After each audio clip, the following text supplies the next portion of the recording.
Hello, everyone. My name is Anna Royzman, and today we're going to be talking about a very important skill, the skill of managing up.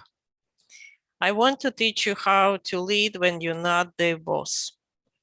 It's a very important skill if you want to progress your career or you want to gain respect, recognition in your company. Managing up is not something bad, even though sometimes it has a bad connotation. Some people say it's an ass kissing. No, it's not. It's really a good thing to have. And what managing up means is it refers to the process of an employee taking steps to improve their boss efficiency. In other words, you want to make your boss look good. How do you want to do it right? Obviously, you have ideas of how to make everybody better, how to make your process better, how to make everybody more efficient, your team, how to make everybody respect you. And you have this idea and you want to discuss it with the boss and you're sure that it's going to be game-changing situation. What could go wrong? You might have the right idea, but the wrong situation.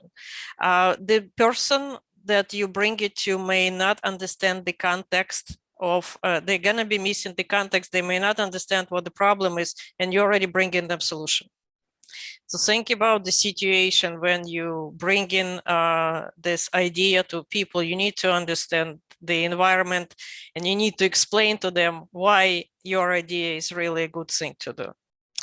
The second is you may have the right idea, but the wrong time. The boss may be dealing with some problem in production. You bring your idea in and you're happy about it. The boss is not ready to listen to you. You might have a right idea, but wrong delivery. You might, you really need to understand how to speak the boss language. Understand what is the value for them. And then you can really explain to them in their terms why your idea is a good thing. And I'm not talking about just your own managers. I'm talking about any decision making who you want to bring your idea so they listen to you. You need, in order to make a good impression and to make sure that your ideas are accepted by the powerful people around you, several things you need to understand. First of all, you need to understand the boss values. You have to be, as I said before, you have to be speaking the same language. You have to demonstrate flexibility. Don't push. Find the common ground, and it's easier for you to be accepted when you actually take into consideration some of the things that boss say to you as well. Choose your battles wisely. Don't try to win every fight. Win some, escape some. The winning matters, but not everything should be won. Choose it wisely. Recognize where styles complement. You have your own style, both have their own style of management. You need to understand how they complement, how you can improve the boss style, how you can improve their way of managing, how you can complement their way of management with your skills and abilities as well. Know their expectations. Don't bring ideas to people and say, hey, you gave me this responsibility, but I have something more important.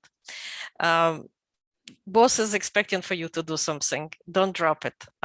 But if you want to implement your idea, make it as part of the solution, but don't argue with them that your idea is better than that. I mean, sometimes you can argue, but not every time. But you really need to know the expectation. Nobody's expected to do your work while you're doing something else. Just be aware of that. There is one, I want to give you one sample of how to deal with the problems, and this is the delivery. We're going to be talking about delivery. It's called monkey versus rock problem. The allegory goes like that. You have a big rock in your backyard, and you want to remove it. So you call your friends, several of you come together and they look at this rock and they identify how like big is it, what can be done. You try together how to move it. You probably bring some machinery or some other ways of how to like make this problem disappear or find a solution. That's number one. Versus your friend is asking you to babysit their pet monkey when they go away on vacation. It's a disaster because you don't really know much about the monkey. There are so many unknowns. You don't know how much they eat, what they eat, when they sleep, should you take them out, how to care for them. So it's going to be a little bit more of a disaster. So this approach, if you understand this allegory, here is the common situation. The deadline is at risk because we have a dependency on the platform team and they're not helping us. This is something very, very common for testers. How you can deal with it. You can have the monkey approach. Oh my God, there is no way we can hit this deadline. There's just so much going on. What do you bring in is emotion. You bring in the emotion, fear, scare, uncomfortable, and there is no solution. There is no way to deal with it because it's only emotional.